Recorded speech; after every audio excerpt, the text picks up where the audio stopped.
Welcome to the Athena Wellness podcast, the show that invites you to take a seat around the community fire and listen to stories that inspire. I'm your host, Kathy Robinson, author, coach, and founder of Athena Wellness, a company that's dedicated to supporting you as you create your next chapter, turning life transitions into transformation. Hello and welcome, friends. Thanks so much for joining me. This is the second episode of Strong and Vital, a wellness series focused on helping you stay vibrant throughout your life transitions and to thrive as you age. Today, we'll dive deep into the concept of movement as medicine. We'll explore the differences between movement, exercise, and training, learn about heart rate zones to monitor your exercise effectiveness, and guide you to create a sustainable fitness plan focusing on activities you enjoy. By the end of this episode, you'll have a greater awareness of how consistent activity can transform your health and well-being, not just by preventing disease, but by enhancing your overall quality of life. Now on to the show and a healthy dose of the best medicine there is, movement.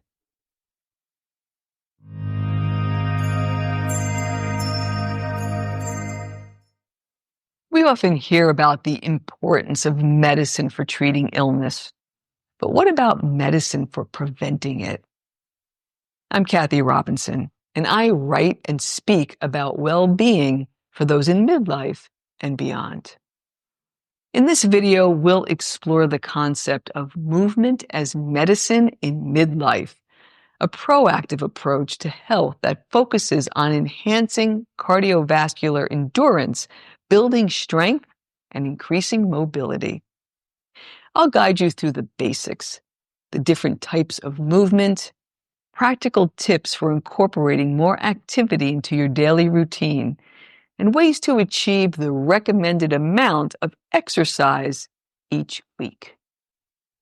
Before we get started, let me once again remind you that while I'm a certified wellness coach, I'm not a trainer, and this isn't medical advice. Before considering a change to your health and wellness routine, please consult your healthcare professional or a certified trainer.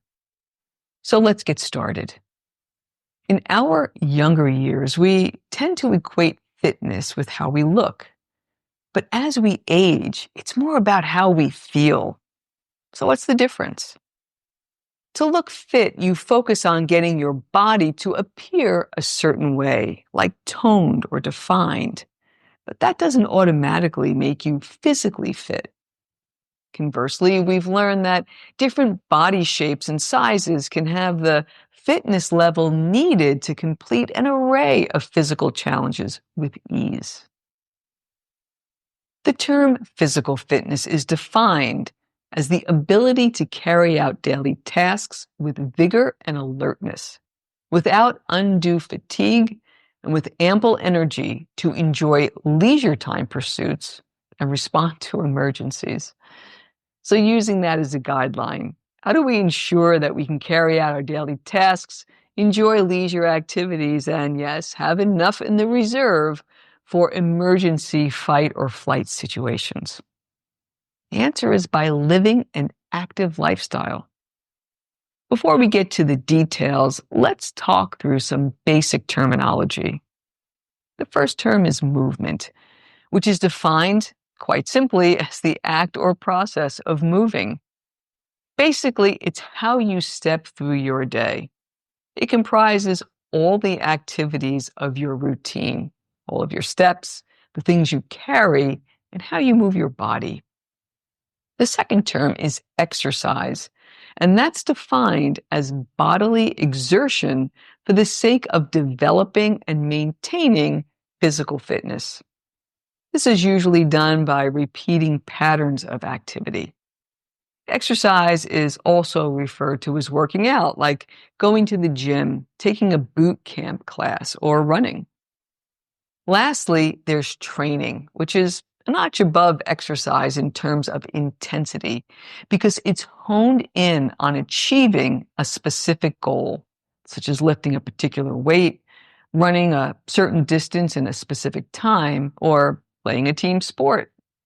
Training comprises an overall plan, and the workouts are structured to effectively meet and exceed that goal by applying something called progressive overload, which just means a gradual increase in volume, intensity, frequency, or time. You can think of these three phases as a spectrum of intensity, ranging from everyday motions, things that you do in your life daily, to structured exercise, to ultimately, if you're so inclined, targeted training programs. Many of us, especially as we age, can fall into a pattern of low intensity movement or even prolonged periods of inactivity, particularly if we work or our lifestyle involves a lot of sitting. In fact, it's been said that sitting is the new smoking. The good news is you have a choice. Instead of focusing on rigid exercise programs that can feel like a chore, consider integrating movement into your daily life in a more sustainable way. Exploring activities that challenge your body while also bringing enjoyment and improving your overall well-being. Keep that option in mind as we continue. You have a lot of flexibility in how you approach movement. Setting a mindful intention and creating a sustainable fitness practice, that's where you want to be. So, how do you begin to design a practice that's right for you? Public health guidelines suggest that adults get between 150 to 300 minutes of moderate activity or 75 minutes of vigorous aerobic activity, along with 2 muscle strengthening activities a week. Now, if you're just getting started or re-engaging with fitness, it's fine to start with small increments, say 10 to 15 minutes a day. That'll get you to 75 minutes for the week, and you can build from there. The important thing is to move each day. In fact, there was an article published by the Harvard Medical School, and it referenced a study that concluded that 75 minutes a week of brisk walking can add 2 years to your life. For those of you already active, the key is to get that first 150 minutes in each week. There are additional benefits of getting more, but those first 2.5 hours are essential. Now, you may be wondering what the difference is between moderate and vigorous activity. So let me give you some common examples of each. Moderate activity includes things like fast walking or slow jogging, cycling at 10 miles an hour, heavy cleaning like washing windows, vacuuming, carrying heavy loads, and even tennis doubles. Vigorous activity is more like climbing stairs or hiking, shoveling snow, cycling at 12 miles an hour, running at 6 miles an hour, playing soccer, basketball, or tennis singles. Now, how do you gauge the difference for yourself between moderate and vigorous activity? The answer is in understanding your heart rate zones. And I'll explain what that means and then help you calculate your heart rate zone. First, an overview. Heart rate zones are a way to be able to measure exercise intensity based on your heart rate, which can be measured with a smartwatch or a band that's placed around your chest and connected to your phone app or some cardio equipment. But the calculation itself is simple. It's based off of something called your maximum heart rate. And then that creates ranges associated with specific levels of exertion. Moderate intensity activity typically falls within heart rate zones 1 and 2. It's the kind of activity where you can still carry on a conversation comfortably while you're moving. Vigorous intensity activity corresponds to heart rate zones 3 and 4, where talking becomes more difficult while performing the movement. Let's get a little bit more specific. Zone 1 is considered very light, 50 to 60% of your maximum heart rate. It's used to warm up and cool down. Now, this zone is good for your health, but it will not improve your fitness conditioning. Zone 2 is 60 to 70% of your maximum heart rate. This is a great zone for improving your endurance and metabolism. Many ultra-endurance athletes train in this zone. Zone 3 is considered to be more challenging, 70 to 80% of your maximum heart rate. The pace is challenging, but it can be held for 20 to 30 minutes, and it's a great zone for building speed and strength. Zone 4 is considered very hard, 80 to 90% of your maximum heart rate. This zone improves athletic performance, but it can be uncomfortable if you stay there too long. And there is even a Zone 5, which is considered maximum, 90 to 100% of your maximum heart rate. And this is an all-out effort that's only used for short bursts of speed training, usually 30 to 60 seconds at a time. To calculate your heart rate for these zones, first estimate your maximum heart rate by simply subtracting your age from the number 220. For example, if you're 60 years old, like me, your maximum heart rate would be 220 minus 60, which equals 160 beats per minute.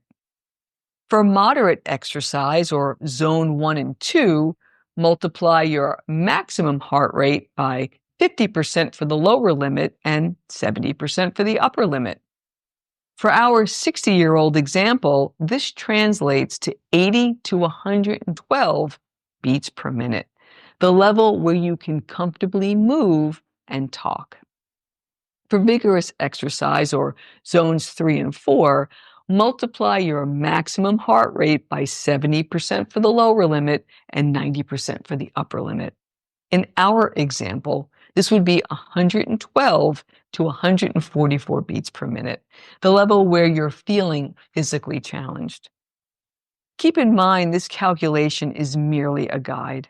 For the last year, I've used an Apple Watch for my fitness tracker, and I checked the app today, and I was surprised to find that my heart rate zones associated with my profile are a bit higher than the calculation I just shared with you.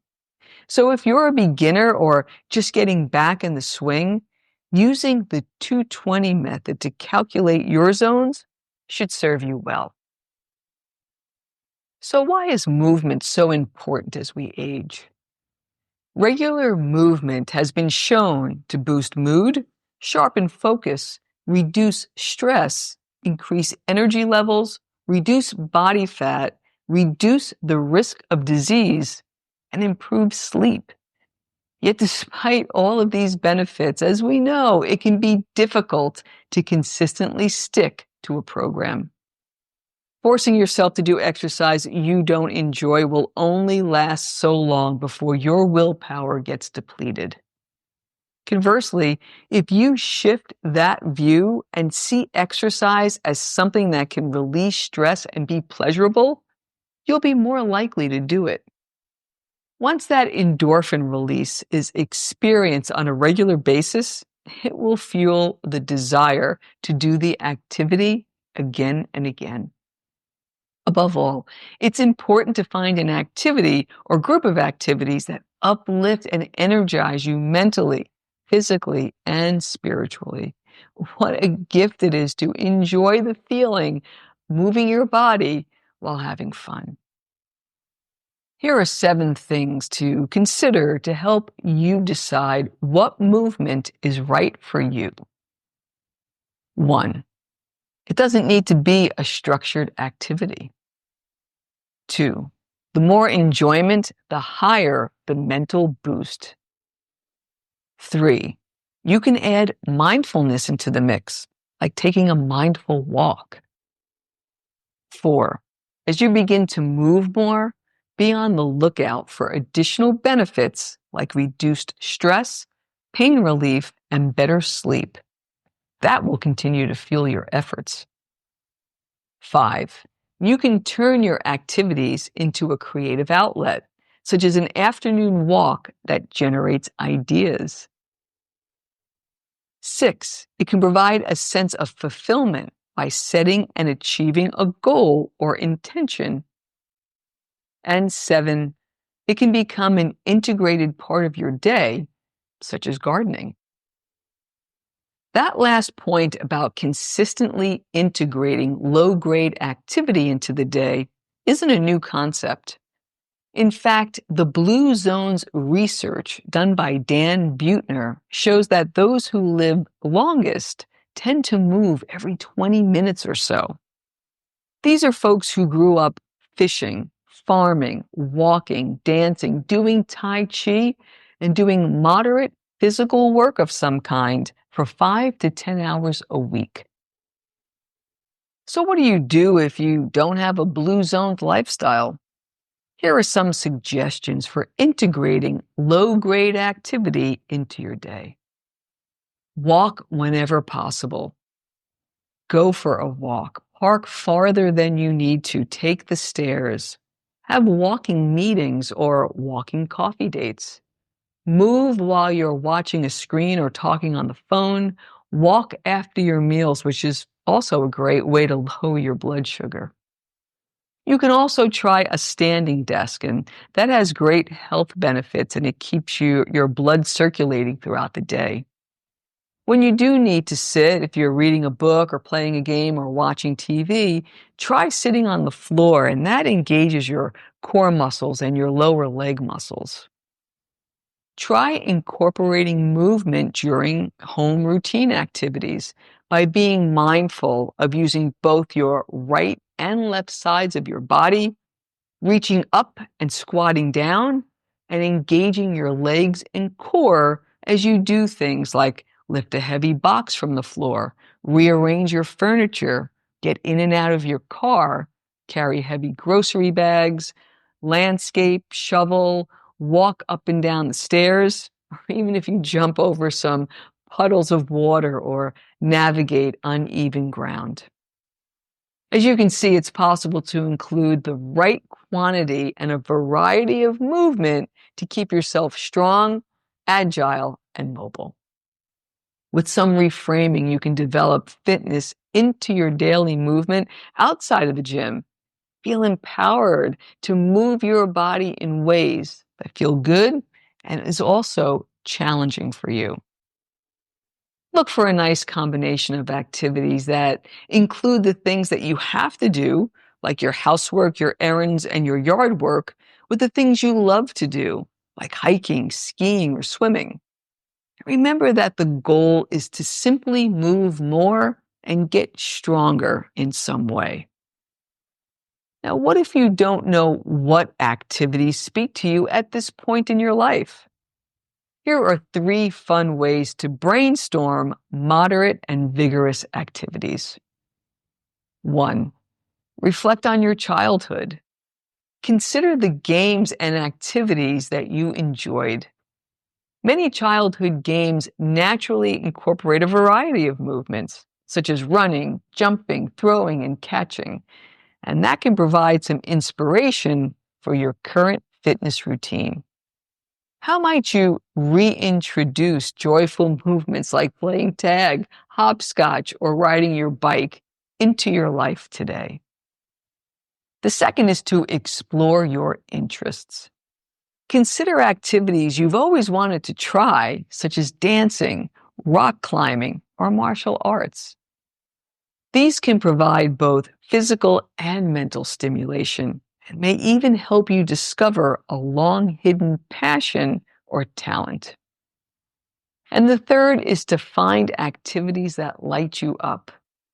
Choose activities that make you smile and that you genuinely enjoy.